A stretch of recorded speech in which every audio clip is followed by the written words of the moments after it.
नमस्कार साथियों, स्वागत है आपका हमारे इस वीडियो में। आज हम देखने वाले हैं तराइन के युद्ध के बारे में। पूरी डिटेल से जानेंगे ये युद्ध कब, क्यों और कैसे हुआ था, इसके बारे में डिटेल से हम समझेंगे।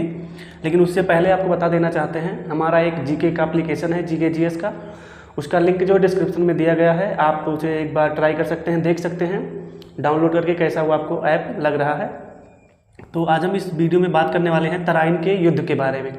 तो चलिए अब हम शुरू करेंगे, तराइन के युद्ध के बारे में जानकारी प्राप्त करते हैं। साथियों, तो आपको पता होगा तराइन के दो युद्ध हुए थे। तराइन का प्रथम युद्ध 1191 ईस्वी में, इसमें विजय मिली थी पृथ्वीराज चौहान को। पृथ्वीराज चौहान को जो है इसमें विजय मिली थी। इसका दूसरा नाम अगर देखा जाए, इसे कहा दूसरा नाम इसका राय पिथौरा।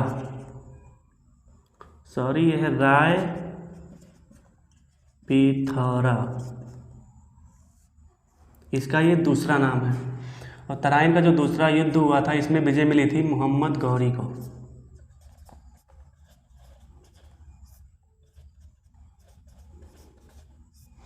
इसका भी एक दूसरा नाम है मोहम्मद बिन साम। मोहम्मद बिन साम, इसके सिक्कों पर मिलता है इसका नाम मोहम्मद बिन साम। और जो है लक्ष्मी जी की जो आकृति बनी हुई इसकी सिक्कों पर, ये भी क्वेश्चन पूछ लिया जाता है कि लक्ष्मी जी की आकृति किस शासक के सिक्कों पर बनवाई गई थी। तो ये था मोहम्मद गौरी। इसका दूसरा नाम क्या है? मोहम्मद बिन साम। तो साथियों, तराइन के युद्ध से जो दो शासक थे वो थे मोहम्मद गौरी और पृथ्वीराज चौहान। तो हम पहले जानेंगे मोहम्मद गौरी के बारे में। इसकी शुरुआत कहाँ से हुई, इसने जो है कहाँ से इसके जो है शासक बनने की प्रक्रिया शुरू हुई। तो साथियों, हम जान रहे हैं इसके बारे में। यहाँ से जो है शुरुआत करेंगे मोहम्मद गौरी के बारे में।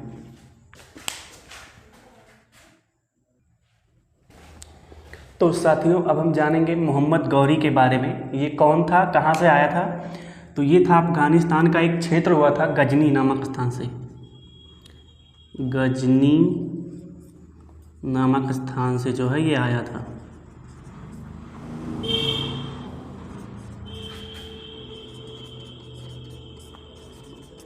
गजनी में एक वंश उस समय था, महमूद गजनवी के बाद इसका समय आया था। और ये जो है संसवनी वंश का था। संसवनी वंश से ये संबंधित था। गजनी के संसवनी वंश से ये संबंधित था। सबसे पहले इसने भारत पर आक्रमण किया था 1173 ईस्वी में, मुल्तान नामक एक स्थान पर, जो पंजाब से जो है थोड़ी ही दूरी पर है। मुल्तान जो है भारत के जो है 1173 ईस्वी में मुल्तान पर आक्रमण किया और वहाँ पर अपना जो है कब्जा कर लिया जो है। फिर दूसरा आक्रमण इसका हुआ था 1175 ईस्वी में। भीम द्वितीय, ध्यान रखिएगा नाम जो है भीम द्वितीय या मूलराज द्वितीय इनका नाम था। मूलराज द्वितीय,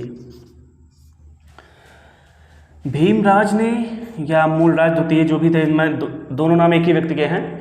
तो इसने जो है मोहम्मद गौरी को बंदी बना लिया था 1175 ईस्वी के आसपास, बंदी बना लिया। लेकिन कुछ समय बाद जो है मोहम्मद गौरी को ये छोड़ देता है, इसको रिहा कर देता है।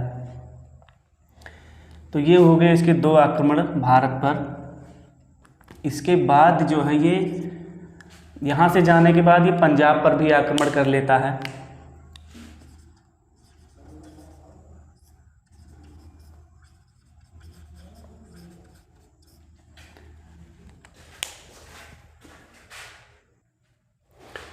साथियों, जब ये पंजाब पे आक्रमण कर देता है, वहाँ पर अधिकार कर लेता है पंजाब पर, तो इसी समय जो है पृथ्वीराज चौहान भी जो है अपने क्षेत्र का विस्तार कर रहा होता है। वो भी सोच रहा होता है पंजाब पर आक्रमण करने के लिए, लेकिन ये यहाँ पर पहले ही अधिकार कर लेता है। मोहम्मद गौरी जो है, मोहम्मद गौरी पंजाब पर इससे पहले ही आक्रमण जो है करके उस पर अधिकार कर लेता है।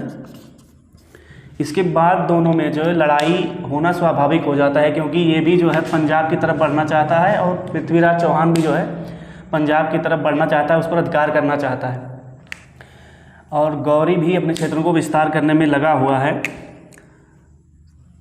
इसी बीच दोनों में जो है तराइन का युद्ध होता है। इसी बात को लेकर के जो है ये भी पंजाब पर आक्रमण करना चाहता है, ये भी पंजाब पर आक्रमण करना चाहता है। दोनों लोग जो है अपने राज्य की सीमाओं का विस्तार करने के लिए जो है ये लड़ाई करते हैं।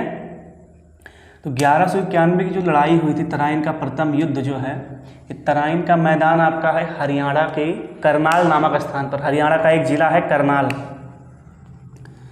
हरियाणा के करनाल जिले में, करनाल जिले के आसपास ही पड़ता है ये जो तराइन का मैदान आपका है ये। तो 1191 में दोनों सेनाएं आमने सामने आती हैं। दोनों में जो है भयानक लड़ाई होती है इसी पंजाब क्षेत्र को ले करके। मोहम्मद गौरी भी अपना क्षेत्र विस्तार करने में लगा हुआ है और जो है पृथ्वीराज चौहान भी पीछे हटने वालों में से नहीं है। उस समय पृथ्वीराज चौहान जो है दिल्ली और अजमेर का दोनों का शासक था, तो वो अपने क्षेत्र को लगातार विस्तार करने में लगा हुआ था। तो साथियों इसका एक स्क्रीनशॉट अगर आप लेना चाहते हैं तो ले सकते हैं।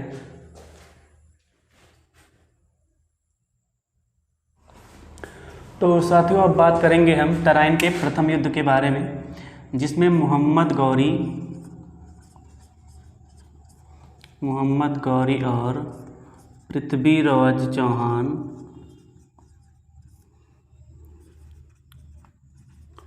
आमने सामने थे। इस लड़ाई में दोस्तों मोहम्मद गौरी ने पंजाब पर आक्रमण करके जो है पंजाब को अपने अधिकार में ले लिया और वहाँ से जो है अपना शासन भी चला रहा था। पृथ्वीराज चौहान अपनी सेना का विस्तार करते हुए पंजाब पर आक्रमण करने की सोचता है, लेकिन पृथ्वीराज चौहान को ये बात पता थी कि जब तक मोहम्मद गौरी को हराया नहीं जाएगा, इसे पराजित नहीं किया जाएगा, पंजाब पर अधिकार करना बहुत ही मुश्किल होगा। पृथ्वीराज चौहान ने इस पर आक्रमण जो है कर दिया, लेकिन वहाँ इसे कुछ खास सफलता प्राप्त नहीं हुई। दोनों की सेनाएं तराइन के मैदान में आई 1191 ईस्वी में। वहाँ पर दोनों में भीषण लड़ाई हुई। तराइन के प्रथम युद्ध में जो है मोहम्मद गौरी की जो है बहुत तेज़ी से जो है हार हुई, बहुत नुकसान हुआ इसे। लगभग 8 करोड़ के आसपास जो है 8 करोड़ की संपत्ति जो है पृथ्वीराज चौहान को यहाँ से प्राप्त हुई थी। पंजाब पर अधिकार करने के बाद से 8 करोड़ की धनराशि प्राप्त हुई, जिसको इसने जो है अपने बहादुर सैनिकों में बांट दिया था। पृथ्वीराज चौहान की इसी वजह से जो है इसकी कहानी पूरे भारत में फेमस हो गई और इसे जो है एक महान सम्राट माना जाने लगा। तो दोस्तों ये था आपका तराइन का प्रथम युद्ध, जहाँ पर पृथ्वीराज चौहान को विजय हुई। 1191 की लड़ाई थी ये। दोनों ही महत्वपूर्ण शासक थे साथियों, लेकिन पृथ्वीराज चौहान जो है इसमें विजय हुआ और यहाँ पर इसने जो है पंजाब पर आक्रमण करके उसे अपने अधिकार में कर लिया। तो इस प्रकार से साथियों ये जो है तराइन का प्रथम युद्ध हुआ था, जिसमें काफ़ी जो है नुकसान हुआ मोहम्मद गौरी को और पृथ्वीराज चौहान ने पंजाब पर अधिकार प्राप्त कर लिया। साथियों तराइन के प्रथम युद्ध में मोहम्मद गौरी भी मारा जाता, लेकिन एक सैनिक के द्वारा इसे बचा लिया गया और घोड़े पर बैठा के लेके जो है वो मोहम्मद गौरी को बचा के लेके भाग जाता है। पृथ्वीराज की सेना मोहम्मद गौरी की सेना को काफ़ी पीछा करती है, काफ़ी टाइम तक उसका पीछा कर रही होती है, लेकिन जो है बाद में ये उनका पीछा करना छोड़ देती है, जिससे वो लोग बच जाते हैं, भाग जाते हैं अपने देश को और ये लोग जो है मोहम्मद गौरी को वहाँ से जो है बचा ले जाते हैं। अब ये युद्ध आपका जो है पृथ्वीराज चौहान ने पूरी तरह जीत लिया। इसे 8 करोड़ की धनराशि प्राप्त हुई, जिसे सैनिकों में बांटा गया। तो ये है आपकी पृथ्वीराज का जो प्रथम विजय था तराइन के प्रथम युद्ध में, इसे काफ़ी सफलता मिली। इसी विजय से जो है इसका नाम जो है काफ़ी चर्चा में रहा उस समय, आज भी है साथियों इसका नाम काफ़ी चर्चा में। तो अब ये था हमारा तराइन का प्रथम युद्ध। अब हम बात करेंगे साथियों तराइन के दूसरे युद्ध के बारे में। इसमें क्या कहानी थी, क्या जो है इसमें मोहम्मद गौरी कैसे जीता और कैसे सफलता हासिल की, क्या क्या किया इसने इस युद्ध में, तो इसके बारे में हम जानेंगे। तो साथियों अब हम बात करने वाले हैं तराइन के दूसरे युद्ध में। दूसरे युद्ध की जो है ये हुआ था 1192 ईस्वी के आसपास। दूसरे युद्ध में जो है पृथ्वीराज चौहान पराजित हुआ और मोहम्मद गौरी की जीत हुई थी इस युद्ध में। तो साथियों शुरुआत हम करते हैं। दूसरा युद्ध जो है क्यों हुआ, क्योंकि प्रथम युद्ध में जो है मोहम्मद गौरी पराजित हो गया था। वह उस प्रथम युद्ध का जो है बदला लेना चाहता था पृथ्वीराज चौहान से। और इधर पृथ्वीराज चौहान ने एक और घटना कर दी थी, संयोगिता को जो है ये उठा लाया था ज़बरदस्ती। जो है संयोगिता इसके साथ भाग करके जो है दिल्ली चली आई थी, अजमेर, क्योंकि वहाँ का शासक पृथ्वीराज चौहान था। तो ये एक दूसरे से प्रेम करते थे, तो पृथ्वीराज चौहान इसे भगाकर जो है अपने साथ दिल्ली ले आया था। इस पे जो है जयचंद जो शासक था, जयचंद जो है इससे जो है बदला लेना चाहता था। जयचंद भी बदला लेना चाहता था और मोहम्मद गौरी भी जो है अपनी पराजय का जो है बदला लेना चाह रहा था। तो जयचंद ने मोहम्मद गौरी के पास एक प्रस्ताव भेजा कि आप जो है अगर आप पृथ्वीराज चौहान को पराजित करके उसे जो है अगर पराजित करते हैं तो आपको दिल्ली का जो है राज्य मिल जाएगा।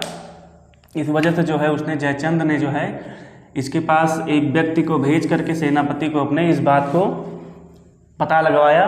तो दोनों जो है बदला लेने के लिए, जयचंद भी बदला लेना चाहता था और मोहम्मद गौरी भी पृथ्वीराज चौहान के विरुद्ध जो है आक्रमण करने का प्लान बनाया। तो साथियों फिर दोनों सेनाएं जो हैं पृथ्वीराज चौहान की और मोहम्मद गौरी की सेनाएं जो है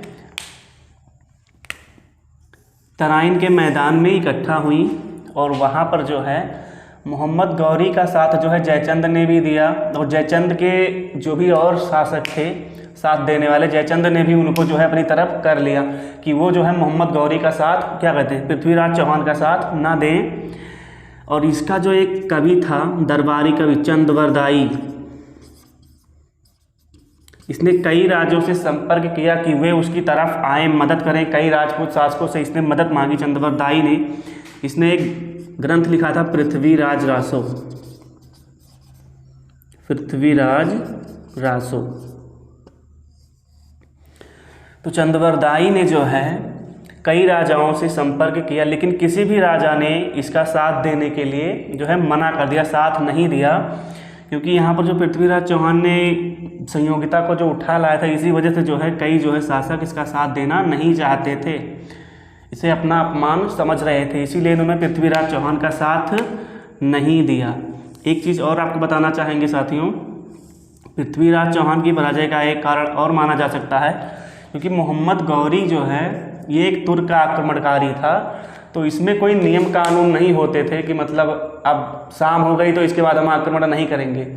दिन हो या रात हो, चाहे जब ये आक्रमण कर देते थे। तुर्क सैनिक जो थे दिन या रात नहीं देखते थे, चाहे जब जो है आक्रमण कर देते थे।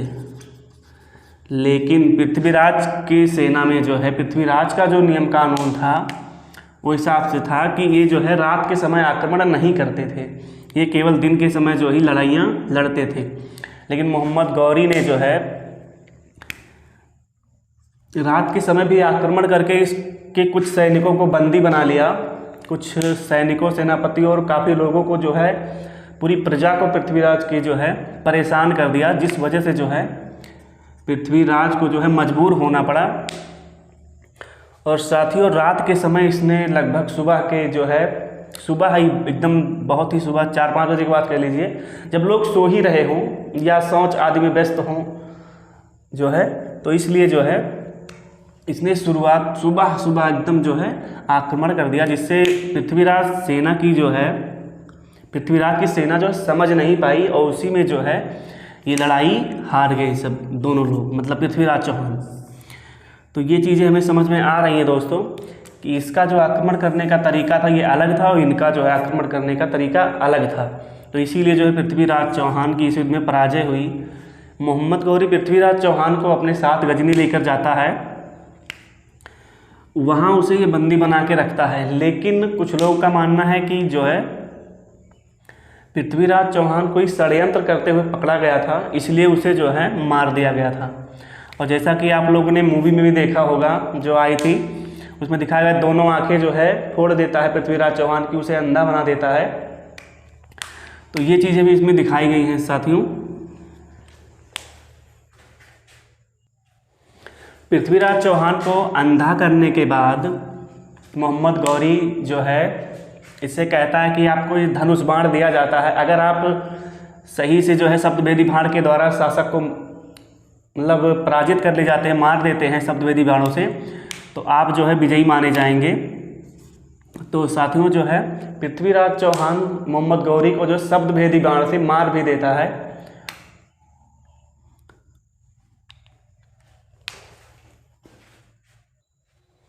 और साथियों कहीं कहीं इस बात का भी उल्लेख है कि मोहम्मद गौरी पृथ्वीराज को पराजित करके जो है अपने साथ लेकर जाता है, लेकिन यहाँ पर जो है कुछ जगहों पर लिखा हुआ मिलता है कि मोहम्मद गौरी जब वापस लौट रहा था अपने देश, तो रास्ते में पंजाब के कुछ जो है खूंखार जातियों ने उसकी रास्ते में हत्या कर दी थी।